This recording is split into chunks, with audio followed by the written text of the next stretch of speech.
2025 has been the year for the affordable electric vehicle. Everyone has been having a stab at the race to the bottom. You have cars like the Dacia Spring, the Renault 5, the Hyundai Insta, and most recently, the BYD Dolphin Surf.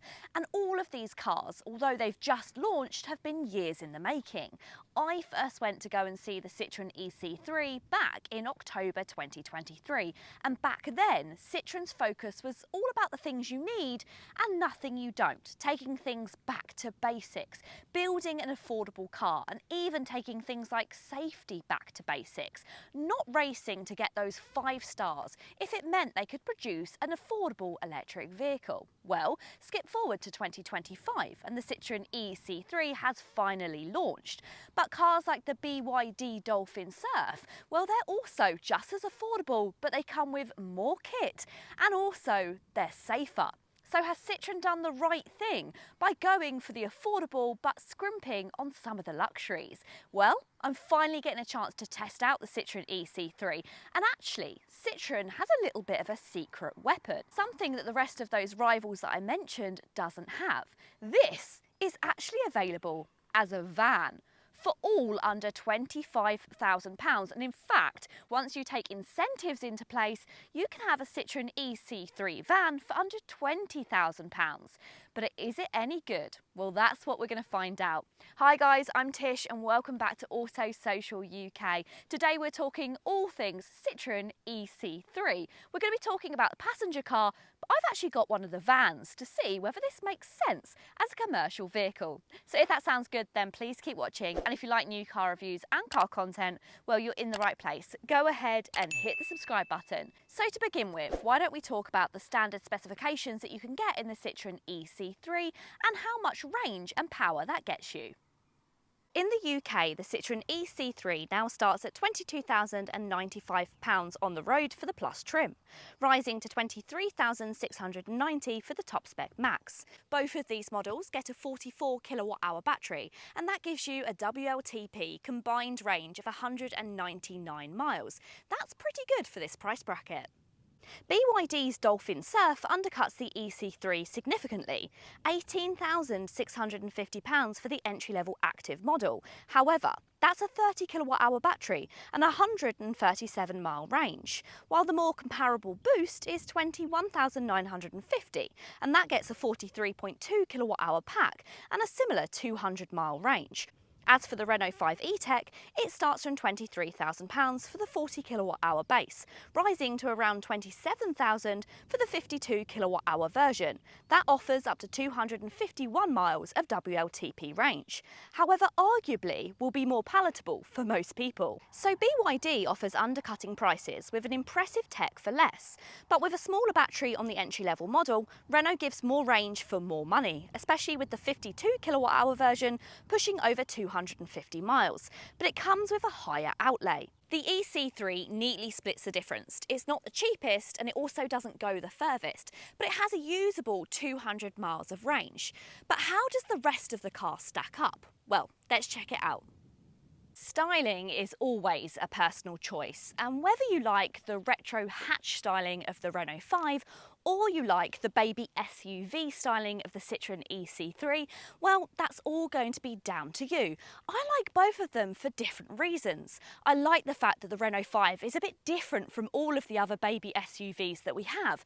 However, I love Citroën's new design language. Citroën have always been about appealing to all of the family, so not just the driver, and I always think that's reflected in their styling. This kids are going to love because it looks like a Lego car. I love their new front badge. You've got that large Citroën chevron badge, and then you have this chevron front grille, and also you have these new T daytime running lights.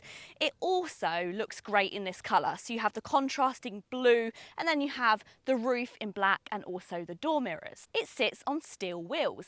You may not be able to tell that from there, but if you get a little bit closer, you will be able to see that it is sitting on steelies. It's good to note, however, that both the car models Plus and Max do come with 17-inch alloy wheels.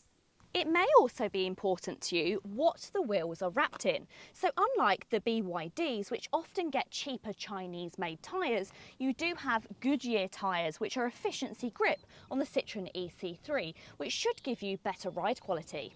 I'm not too sure whether new vehicles should be coming with steel wheels nowadays, but let me know what you think about that down below. Overall, however, I think it's pretty smart looking from the outside. But what about inside? Well, as I mentioned at the beginning, when they designed the Citroën ë-C3, it was kind of about taking things back to basics, removing a lot of the complicated features that you often get in cars, and taking it back to simplicity, which I really appreciate. You have to understand that this is not the highest quality vehicle. There is a lot of plastics used, but I do like the fact that Citroën have used different styles of plastic and fabrics to just kind of brighten things up and make it a bit more interesting. I like the fact that you have these flashes of blue which go across the dashboard and also across the doors. And when I spoke about all of these features that kids are going to love, I absolutely think these tabs are great. This little Be Cool that you find stitched into the doors, which feels just like a toy car. You also get Citroën's advanced comfort seats, which do feel super supportive, and they're really comfortable on longer journeys, much more comfortable than many of this car's rivals. I really like the quirky little steering wheel as well. It's so cute and matches with that Lego styling from the exterior. And talking about taking it back to basics, so you will find physical climate control dials, just one zone, and they're so easy to use. You just have these dials which you can switch and change to use your air conditioning and your climate functions. In the centre you have two cup holders and a little bit of storage up front, nothing like wireless charging. You'll find a USB-C charger on top of the dashboard and one a little further down. You do get an electric handbrake and you get a little bit of storage inside of the armrest as well. When it comes to the infotainment system, that's one of the things which has been moved most back to basics. I actually love the size of this. It's much better than many of this car's rivals, which just have screens which are way too big. The only thing is it is slightly quirky, and it's like using a system from 10 years ago. It's really easy to navigate and there's not really many functions on there. One of the weird things that I found is some of the buttons sound very odd. So as I move across all of this touchscreen, those buttons are so noisy. But also, if somebody calls you on the phone,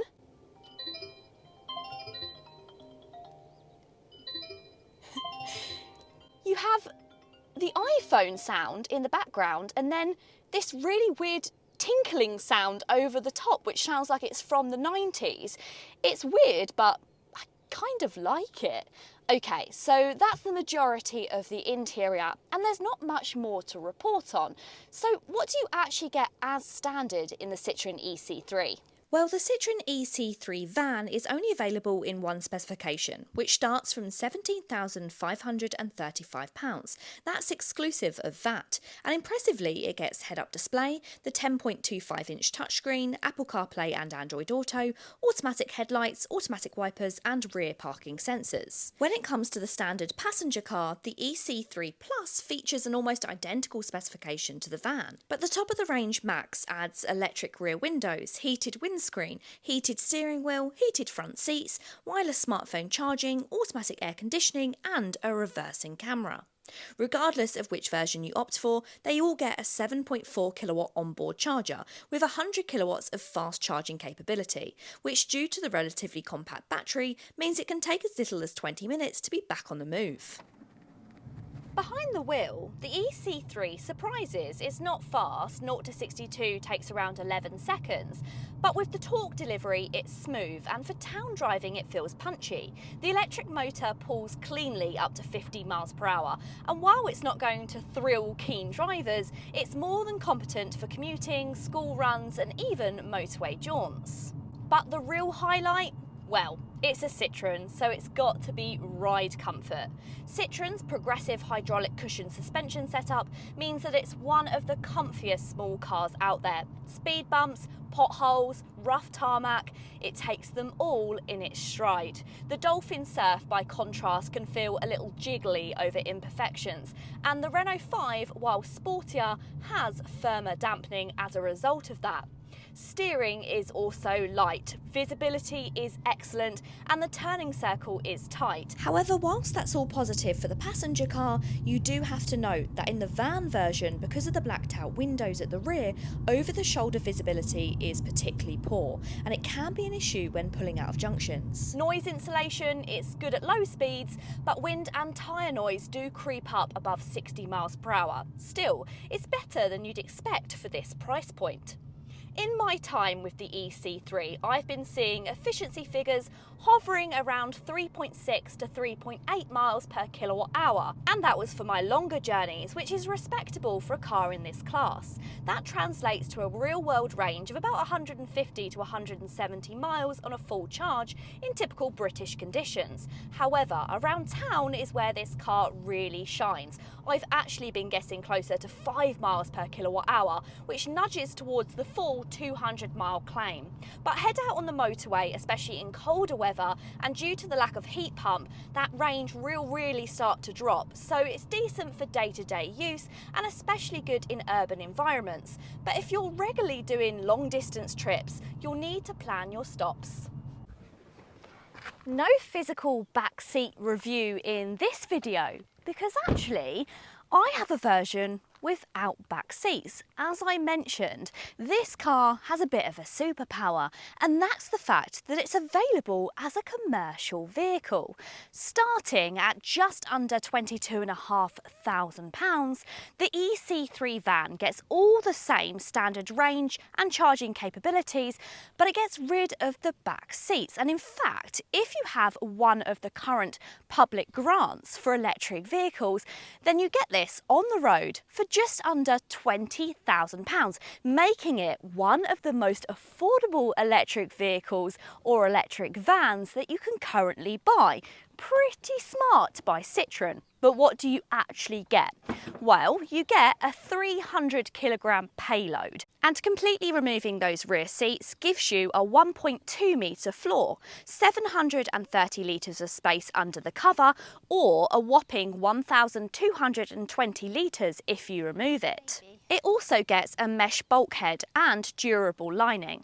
This is a fantastic option if you're looking for a compact van for something like a floristry business. You still also have access to both of the rear doors as well, making it extremely usable. The only problem is there's quite a lot of a load lip, so as you go down into the boot, there is quite a drop, and that can make getting things out, especially if they're heavy, a little bit tricky. But overall, it's a great option if you do need an electric van, but you don't want to break the bank. Unlike the Dacia Spring, you also won't find any space underneath the bonnet, despite there being plenty of room left behind from the combustion car. It would have been nice if you could have got an accessory that sits in there like you can for the Alfa Junior, so we know that Stellantis are capable of putting space underneath the bonnet. They just haven't chosen to do it here. I think it's about time that we touch back on safety and a bit of reliability. The Citroën ë-C3 hasn't been tested yet by the Euro NCAP, and while the Indian market version scored pretty poorly in crash tests, the European model has been upgraded with more safety kit and structural improvements, so it should be much more favourable. That said, however, the cost-focused platform does mean that a full 5-star rating definitely isn't guaranteed. Standard safety features include cruise control, lane keeping assist, autonomous emergency braking, and speed limit alerts, which are refreshingly less intrusive, but be careful what you wish for. Citroën's reliability record has also improved recently. The ë-C3 rides on a robust platform originally intended for developing markets, and its simple electric drivetrain should mean fewer mechanical issues, or some would hope, because funnily enough, this is actually the reason that I have the van. The passenger car suffered charging issues, not once, but twice. However, taking a look online, it seems that I was pretty unlucky, and that can happen. There are no known issues. Still, it's worth being aware of. A 3-year unlimited mileage warranty is included, though rivals from Kia and MG offer longer, not that MG's is particularly worth the paper that it's written on. In my opinion, the Citroën ë-C3 is an example of how the Chinese manufacturers are making European brands look a little bit silly. You see, Citroën was focusing so much on building an affordable car, they started to cut a few corners. Sure, we don't need all the levels of specification and also even that driving tech that we do get in many modern cars.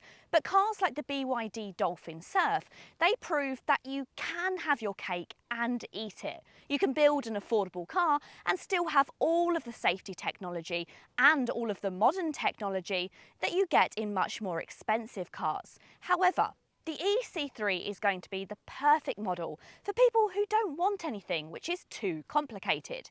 Its back to basics setup is actually quite refreshing to see in a modern car. But let me know, what do you think of the Citroën ë-C3? Do you think this is the best car in its class? Or would you choose the Hyundai Insta, the Renault 5 or the BYD Dolphin Surf? Let me know in the comments down below. I really hope you have enjoyed this video today, guys. If you have, go ahead and give it a big thumbs up. And if you want to see more, then you know what to do. Go ahead and hit that subscribe button. Until next time, see you later.